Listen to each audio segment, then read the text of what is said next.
વલસાડ જિલ્લાના ભિલાડ પોલીસ વિસ્તારમાં ગઈ તારીખ 23મી ડિસેમ્બરના રાત્રિના 9:30ની આસપાસમાં એક બાળક જે પોતાના મોસાળમાં લગ્ન પ્રસંગમાં આવેલું હતું એ બાળક ગુમ થવાની એક હકીકત મળી હતી. લગ્ન પ્રસંગમાં છેલ્લા 3 દિવસથી 20થી 23 ડિસેમ્બરની વચ્ચે એ પોતાની માતા અને પોતાના પિતા સાથે લગ્ન પ્રસંગમાં આવેલું હતું, મોસાળમાં એના મામાના લગ્નમાં. અને ત્યાં જે જમણવારની જે પ્રસંગ હતો એમાં 9:30ની આસપાસ 23મી ડિસેમ્બરે એ બાળક ઘરવાળાઓને મળી આવેલ નહીં, જે બાબતે તાત્કાલિક ભિલાડ પોલીસ સ્ટેશન સામેની સાઈડ જ છે ત્યાં 11:30 વાગ્યાની આસપાસ એ લોકો પહોંચ્યા હતા. લોકલ લેવલે શોધખોળ કર્યા બાદ પોલીસ સ્ટેશનમાં રાત્રે જ માઇનોર દીકરો છે, સગીર વયનો દીકરો છે, એટલે તાત્કાલિક ગુનો દાખલ કરવામાં આવ્યો હતો.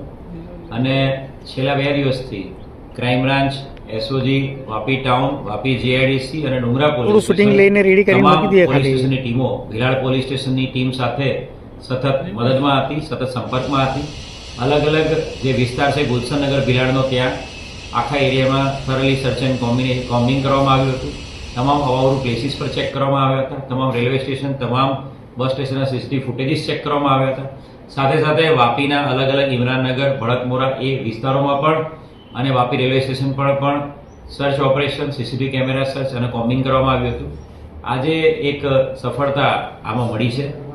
આજે સવારે 1 વાગ્યાની આસપાસ વાપી ગ્રીન એન્વાયરમેન્ટ કંપનીની બહારની સાઈડ, જે હાઈવેની નજીકનો જે એરિયા છે, જાડી ઝાંખરાવાળો એરિયા, ત્યાંથી બાળક સદનસીબે સારી હાલતમાં મળી આવ્યું છે. બાળક જીવતું છે, બાળક સ્વસ્થ છે. બાળકને તાત્કાલિક હરિયા હોસ્પિટલમાં એડમિટ કરવામાં આવ્યું છે અને ત્યાં એની આગળ સારવાર ચાલુ છે.